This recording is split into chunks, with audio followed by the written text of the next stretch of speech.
स्वागत करता हूं अपने YouTube चैनल शिवम ट्यूटोरियल में। दोस्तों आज के इस वीडियो में हम बात करने वाले हैं यूजीएसी रजिस्ट्रेशन 2024 के बारे में। दोस्तों जो भी लोग जेईई मेन का एग्जाम दिए हैं और उसके थ्रू बिहार के इंजीनियरिंग कॉलेज में एडमिशन लेना चाहते हैं तो उनके लिए काउंसलिंग का रजिस्ट्रेशन है वो स्टार्ट हो गया है और लिंक है वो एक्टिवेट कर दिया गया है। तो जो भी लोग रजिस्ट्रेशन करना चाहते हैं तो आपको सबसे पहले ऑफिशियल साइट पे जाना है। साइट का लिंक है वो नीचे डिस्क्रिप्शन में मिल जाएगा। इसके बाद में आप ऊपर में देखोगे कि अप्लाई फॉर यूजीएसी 2024 का एक ऑप्शन है। इस ऑप्शन पे क्लिक करेंगे तो आपके सामने एक न्यू पेज है वो ओपन होगा। यहाँ पे आपको डेट है वो दिया गया है, आप देख सकते हैं। रजिस्ट्रेशन है वो 15 मई से स्टार्ट है और आपका रजिस्ट्रेशन क्लोज करने का जो डेट है वो 10 जून तक है। इसके बाद में आपका जो पेमेंट करने का डेट रखा गया है वो 11 जून को रखा गया है और आपका फॉर्म है वो 12 जून से 13 जून के बीच में एडिट होगा। इसके बाद में आपका मेरिट लिस्ट है वो जारी किया जाएगा। इसके अलावा आप रजिस्ट्रेशन के प्रोसेस के बारे में देखेंगे तो सबसे पहले आपको रजिस्ट्रेशन करना होता है, मोबाइल और ईमेल वेरीफाई करना होता है। उसके बाद आपको अपने अकाउंट में लॉगिन करना होता है, एप्लीकेशन फॉर्म है वो फिलअप करना होता है। उसके बाद में फोटो और सिग्नेचर है वो अपलोड करना होता है और आपको प्रीव्यू करने के बाद एप्लीकेशन फॉर्म का फी है वो पे करना होता है। उसके बाद में फॉर्म है वो सबमिट होता है और लास्ट में आपको प्रिंट है वो मिल जाता है। फोटो और सिग्नेचर के बारे में बात करें तो फोटो अगर आपके पास जेईई मेन वाला है तो आप उसी फोटो को अपलोड करें। अगर जेईई मेन वाला नहीं है तो कोई न्यू फोटो भी अपलोड कर सकते हैं। उस पर आप नेम और डेट है वो होना चाहिए। इसके अलावा आपका जो साइज रखा गया है फोटो का और सिग्नेचर का तो इसमें 100 KB का होगा। सिग्नेचर आपको हिंदी और इंग्लिश दोनों में अपलोड करना होगा।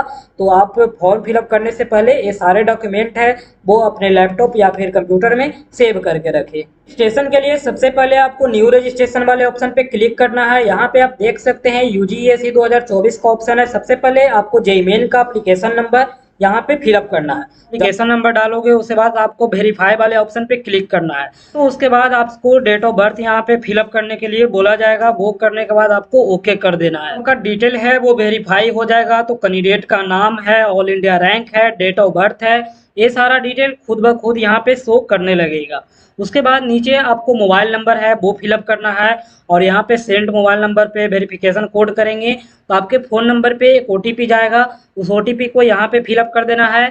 उसी तरह से यहाँ पे ईमेल आईडी डालना है, उस पर आपको एक ओटीपी जाएगा, उसे भी यहाँ पे फिलअप कर देना है।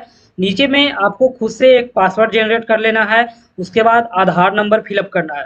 ये मैंडेटरी नहीं है, अगर आपके पास अवेलेबल है तो आप दे सकते हैं, नहीं है तो नहीं भी दे सकते। उसके बाद में नीचे में एक आपको सिक्योरिटी क्वेश्चन है वो आपको यहाँ पे सिलेक्ट कर लेना है, उसका आंसर यहाँ पे दे देना है और नीचे में आपको एक सिक्योरिटी पिन है वो शो कर रहा होगा।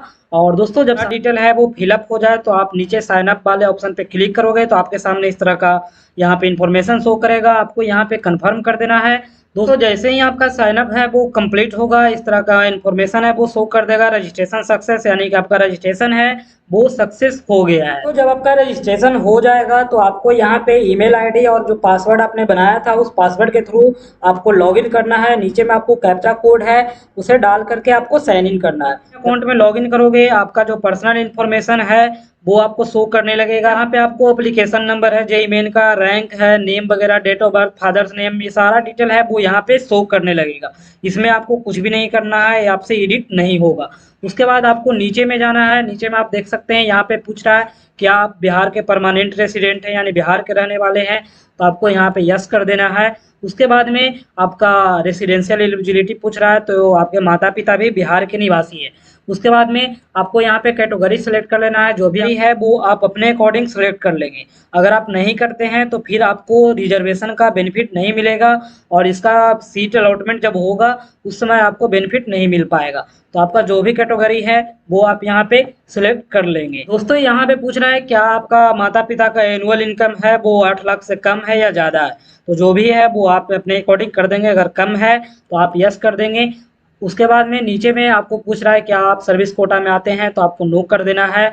यहाँ पूछ रहा है do you claim for self finance scheme seat in BTech dairy technology, तो आपको अगर लेना चाहते हैं तो आप यस कर सकते हो, नहीं करना चाहते हैं तो सीधे इसको नो कर दीजिए। उसके बाद यहाँ पे भी कंफर्म करके नो कर देना है। यहाँ पे डिस्ट्रिक्ट का नाम पूछ रहा है जहाँ से आप 12th का एग्जाम है वो पास किए हैं, तो आपका जो भी डिस्ट्रिक्ट है वो आप यहाँ पे सिलेक्ट कर लेना। नीचे में आपको मार्क्स ऑफ आइडेंटिफिकेशन में आपका कहीं पे तिल का निशान है वो दे सकते हैं, या फिर कहीं पे कटा का निशान है वो यहाँ पे आपको एक निशान है वो फिलअप करना है। यहाँ पे नीचे में आपको एड्रेस फिलअप करना है, ऊपर में परमानेंट एड्रेस और नीचे में कॉरेस्पॉन्डेंस एड्रेस। आपको एड्रेस लेन 1 है, इसमें आप अपना विलेज का नाम दे सकते हो। एड्रेस लेन 2 है, इसमें आप अपना पोस्ट ऑफिस है। उसके बाद एड्रेस लेन 3 है, इसमें आप अपना पुलिस स्टेशन है उसका नाम यहाँ पे फिलअप कर सकते हो दोस्तों। उसके बाद स्टेट में आपको स्टेट अपना सेलेक्ट कर लेना है। जो भी आपका डिस्ट्रिक्ट है वो आपका डिस्ट्रिक्ट यहाँ पे शो करेगा, वो आप अपने अकॉर्डिंग सेलेक्ट कर लेना। उसके बाद में नीचे में पिन कोड है वो सेलेक्ट कर लेना है दोस्तों। अगर दोनों एड्रेस आप सेम देना चाहते हैं तो आपको यहाँ पे बॉक्स शो कर रहा होगा, इस बॉक्स में आप टिक लगा देंगे तो दोनों का एड्रेस है वो सेम फिलअप हो जाएगा। तो जब आपका ऊपर का सारा डिटेल फिलअप हो जाए तो आप एक बार क्रॉस चेक कर लेना। उसके बाद में आपको यहाँ पे सेव एंड कंटिन्यू है वो कर जाना है। ये आप सेव एंड कंटिन्यू करेंगे, आपको यहाँ पे फोटोग्राफ्स और सिग्नेचर है वो अपलोड करने का ऑप्शन है वो आ जाएगा। तो आपको देखिए यहाँ पे फोटो अपलोड करना है, यहाँ पे इंग्लिश में सिग्नेचर है वो अपलोड करना है, और यहाँ पे हिंदी में सिग्नेचर है वो अपलोड कर लेना है दोस्तों। यहाँ पे बताया गया है फोटोग्राफ्स के लिए बताया गया है, इसका जो पिक्सल है वो बताया गया है। उसके बाद जो आपका साइज है वो 100 KB से ज़्यादा नहीं होना चाहिए। यहाँ पे हिंदी इंग्लिश का सिग्नेचर है उसके बारे में बताया गया है कि 100 KB से ज़्यादा नहीं होना चाहिए। यहाँ पे बताया गया है कि फोटो है वो क्लियर होना चाहिए, सिग्नेचर है वो व्हाइट बैकग्राउंड पे आप ब्लू या फिर ब्लैक पेन से कर सकते हैं। तो आपका सिग्नेचर और फोटो है वो क्लियर अपलोड होना चाहिए। जब आपका फोटो और सिग्नेचर है वो अपलोड हो जाएगा तो आपको यहाँ पे सेव एंड कंटिन्यू कर देना है दोस्तों। आप एक बार पिक्सल है वो सही करके अपलोड करोगे तो फोटो है और सिग्नेचर वो इजीली अपलोड हो जाएगा। आपको यहाँ से सेव एंड कंटिन्यू है वो कर जाना है। उसके बाद देखिए यहाँ पे जैसे ही सेव एंड कंटिन्यू करेंगे आपको एजुकेशनल इन्फॉर्मेशन है वो मांगा जाएगा। यहाँ पे आपको मांग रहा है 10th का इन्फॉर्मेशन, आपका कौन सा स्कूल से आपने 10th पास किया था, बोर्ड का नाम क्या था वो आपको यहाँ सेलेक्ट कर लेना है। उसके बाद में आपका पासिंग स्टेटस क्या है, आप पास्ट हैं या पेयरिंग है। उसके बाद पासिंग का ईयर, किस साल आप पास किए हैं वो यहाँ पे सिलेक्ट कर लेना है। उसके बाद में आपको यहाँ पे परसेंटेज पूछ रहा है और सीजीपीए पूछ रहा है किस में आपका रिजल्ट आता है। तो अगर आप बिहार बोर्ड से होंगे तो आपका परसेंटेज ही होगा, और दोस्तों अब तो सीबीएसई है वो भी परसेंटेज देने लगा है, या फिर आपका सीजीपीए में है तो आप यहाँ पे सीजीपीए है वो सिलेक्ट कर लेंगे। यहाँ पे मार्क्स ऑब्टेन्ड है, जितना आपको मार्क्स मिला है वो यहाँ पे लिख देना है, फुल मार्क्स है वो यहाँ पे लिख देना है। उसके बाद में सीजीपीए परसेंटेज है वो खुद ब खुद यहाँ पे कैलकुलेट हो जाएगा। ठीक उसी तरह से नीचे आपको यहाँ सिलेक्ट कर लेना है, इसमें आपको 12th का डिटेल है वो फिलअप कर लेना है। इसमें आप आईएससी सेलेक्ट करोगे तो आपको यहाँ पे डिटेल आ जाएगा, स्कूल का नाम है, बोर्ड का नाम है, उसके बाद पासिंग का स्टेटस है, ईयर ऑफ पासिंग है, परसेंटेज है, वो सारा यहाँ पे फिलअप कर देना है दोस्तों। उसके बाद में यहाँ पे पूछ रहा है सब्जेक्ट वाइज कितने मार्क्स आपको मिले थे। आपको यहाँ पे इंग्लिश है, इंग्लिश में आपका कितना नंबर आया था वो यहाँ पे फिलअप कर देना है, और यहाँ पे टोटल कितने मार्क्स था इंग्लिश में तो वो यहाँ पे फिलअप करना है। उसके बाद में आपका जो सब्जेक्ट था मैथ था, आप इंजीनियरिंग के लिए अप्लाई कर रहे हो तो मैथ आपने पढ़ा ही होगा। मैथमेटिक्स में जितने भी मार्क्स आए थे वो यहाँ पे फिलअप कर दीजिए। उसके बाद में आपका एक केमिस्ट्री पेपर होगा तो केमिस्ट्री का डिटेल है वो दे देना है, और एक फिजिक्स का पेपर है तो उसका डिटेल है वो यहाँ पे फिलअप कर देना है दोस्तों। ये सारा डिटेल आपको 12th का देना है, 10th का डिटेल नहीं देना है। 12th के सारे सब्जेक्ट का डिटेल है वो मार्क्स डिटेल आप यहाँ पे फिलअप करोगे तो यहाँ पे आपका परसेंटेज है वो खुद ब खुद कैलकुलेट हो जाएगा। उसके बाद में आपको यहाँ से सेव एंड कंटिन्यू कर देना है। तो आपका एजुकेशनल इन्फॉर्मेशन है वो फिलअप हो जाएगा, तो आपको एप्लीकेशन फॉर्म का प्रीव्यू करने के लिए बोला जाएगा। तो आप अपना सारा डिटेल है वो एक बार अच्छे से वेरीफाई कर ले, जो भी दिक्कत आपको लगता है तो आप अभी ही एडिट कर लें।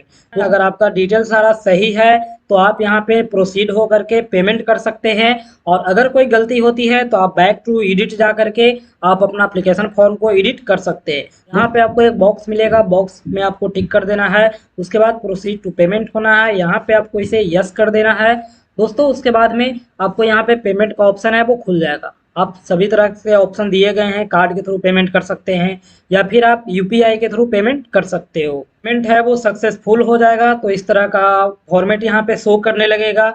उसके बाद में आपका यूजीसी आईडी है वो जनरेट हो जाएगा। और दोस्तों यहाँ पे एप्लीकेशन फॉर्म का हार्ड कॉपी है वो डाउनलोड करने का ऑप्शन है वो आ जाएगा। तो आप इस पर क्लिक करोगे तो आपके सामने ये डाउनलोड हो जाएगा और आपको इसे अपने पास है वो रखे रहना है जब वो ये कंप्लीट प्रोसेस है एप्लीकेशन फॉर्म फिलअप करने का। इस तरह से प्रोसेस को फॉलो करके अपना रजिस्ट्रेशन है वो कर सकते हैं। रजिस्ट्रेशन करना जरूरी है अगर आप काउंसलिंग करवाना चाहते हैं तो। जो लोग रजिस्ट्रेशन नहीं करेंगे उन लोगों को काउंसलिंग में पार्टिसिपेट करने का मौका नहीं दिया जाएगा। दोस्तों इसके अलावा अगर वीडियो पसंद आए तो लाइक करें, अपने दोस्तों में शेयर करें और किसी तरह का कोई डाउट रहता है तो आप कमेंट कर सकते हैं या फिर मुझे कॉन्टैक्ट करें, मैं जरूर गाइड करूंगा। Thank you.